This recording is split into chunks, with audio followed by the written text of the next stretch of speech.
দর্শক আসসালামু আলাইকুম। আপনারা দেখতেছেন বরিশাল ডিস্ট্রিক্ট কুকা ইউনিয়নের ভিতরে আছি। আমার বাড়ির পাশে রাস্তার পাশে হইল কৃষক এখানে কি করে দেখেন, এখানে লাউ গাছ লাগাইছে, অনেক গাছ লাগাইছে। সে রাস্তার ধারে আর কি সবজি চাষ করতেছে। তাকে আমি জিজ্ঞেস করতেছিলাম যে আপনি এগুলো কেন করেন? কয় ভাই, সবজির যে দাম, এই দামের কারণে এই জন্য নিজেই চাষ করে নিজেই খাই।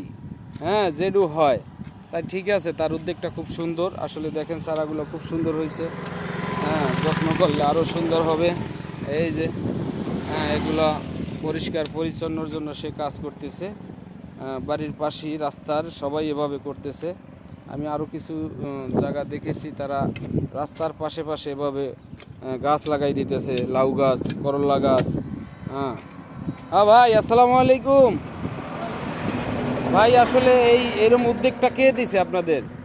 নিজেরা মানে চেষ্টা করে এখন শুরু করতেছি, ঠিক আছে। হ্যাঁ হ্যাঁ তরকারির যে দাম, হ্যাঁ হ্যাঁ তরকারির যে দাম কিনে খাওয়ার মতো না। না না এক না কেজি করলা কিনলে 80 টাকা 100 টাকা লাগে, হ্যাঁ, ঠিক আছে। আমরা গরিব, আসলে এটা আমাদের পক্ষে সম্ভব না।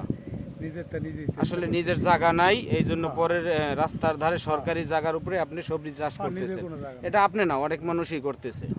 হ্যাঁ, আসলে ঠিকই। দেখেন, প্রধানমন্ত্রী বলেছে যে 1 ইঞ্চি জায়গাও খালি রাখবেন না, সবাই সবজি বুনবেন, যে যার মতো ফল বুনবেন। আসলে নিজের বাড়ির পাশে অনেক ফল বুনলে খাইতে পারবেন, এই জন্য তিনি বলেছে। এই জন্য সবাই এই কাজ করতেছে। ধন্যবাদ সবাইকে। ভিডিওটা বড় করবো না, নেক্সটে আবার কোনো ভিডিও দেবো। তবে এই ভাইয়ের জন্য দোয়া করবেন যেন পরিশ্রম করে সবল মানে খাইতে যে পারে, বেচার কোনো উদ্বেগ নাই, যেন নিজেরা খাইতে পারে। হাই দিয়ে দেন। হ্যাঁ।